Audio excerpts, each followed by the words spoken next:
Hi folks, Sai Ram and welcome back to the English Hurricane classes. Let us start as usual our class with three Omkaras. Om, Om, Om. First of all, I am extremely sorry for the delayed video post. In today's class, we will be talking about tips and tricks of overcoming the fear of spoken English or English language as such. Now, the first and the big mantra is believe in yourself. पहले अपने आप में भरोसा रखना चाहिए. दूसरी बात ये है I can and I will, मैं कर सकता हूँ एंड मैं ज़रूर करूँगा. तीसरी है अपने आप में भरोसा रखना है. फिर डोंट बी शाई, या शर्माना नहीं है. कोई भी भाषा, चाहे इंग्लिश हो चाहे कुछ भी भाषा हमें सीखना है, तो हम घबराना नहीं है और शर्माना नहीं है बात करने के लिए. हम जितना बात करेंगे उतना अच्छे से आएगा. फिर घबराना नहीं है. Don't hesitate to speak in the language, to speak in English. We learn through our mistakes. सब गलतियाँ करते हैं, कोई परफेक्ट नहीं है. Without making mistakes we can not learn a language. So इसमें घबराने की बात कुछ भी नहीं है. So we learn through our mistakes. ध्यान रखना है, stay focused.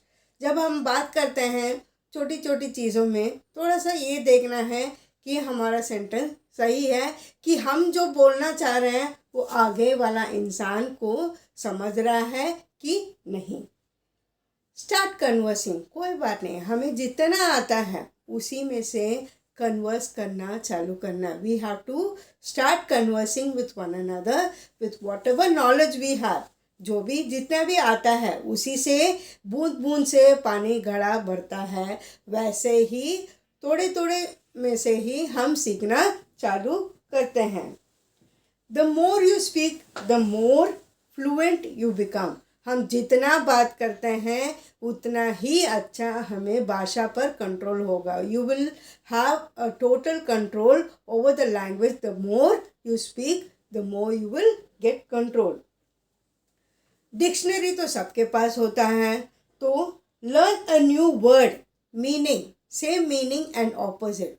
Antonyms and synonym. Synonym means same meaning, antonym means opposite. और उसको वाक्य में प्रयोग करना है. जब हम बात करते हैं छोटे छोटे वर्ड्स, सिंपल वर्ड्स, जब हम बात करते हैं उसको हम यूज़ करना चाहिए. Start discussing with friends, among relatives. घर में, स्कूल, पहला पढ़ाई घर से होता है. सो जो भी हम बात करते हैं, तो क्योंकि घर वालों से हमें क्या शर्माना है, तो यू कैन स्टार्ट टॉकिंग और conversing in English at home. फिर बाद में धीरे धीरे फ्रेंड्स के साथ बात कर सकते हैं. इससे हमारा भाषा पर कंट्रोल होता है.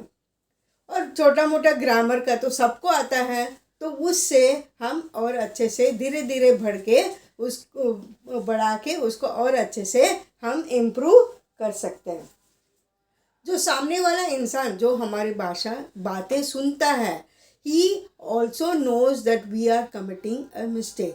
So he or she will definitely try to correct us when we are making mistake. जब हम गलती करते हैं वो सुधारने के लिए वो आगे वाला इंसान हमें ज़रूर करेक्ट करने के लिए कोशिश करेगा.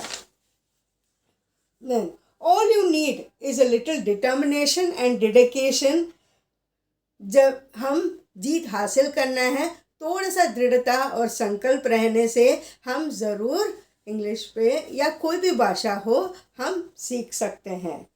और बेसिक स्ट्रक्चर, जो वाक्य जो बनाना, simple sentence, basic structure, pattern of sentence formation, मैं वीडियो ऑलरेडी पोस्ट कर चुकी हूँ. अगर आपने नहीं देखे हैं, please go to the video and go through it. इससे आपको ये आइडिया मिलेगा कि वाक्य, हमें छोटा छोटा वाक्य हम किस से बना सकते हैं, किसके मदद से बना सकते हैं, एंड धीरे धीरे बड़े वाक्य में you can turn it into a big sentence slowly.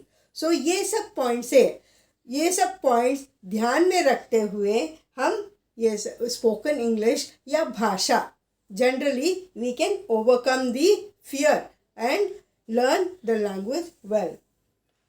तो इससे language will become a piece of cake. Means English भाषा बोलना बहुत आसान रहेगा, कुछ भी कठिन नहीं है. तो इससे हम अपना क्लास को विराम देती हूँ. I come to the end of this session. See you soon with another new insight. Until then, bye from me. Sai Ram.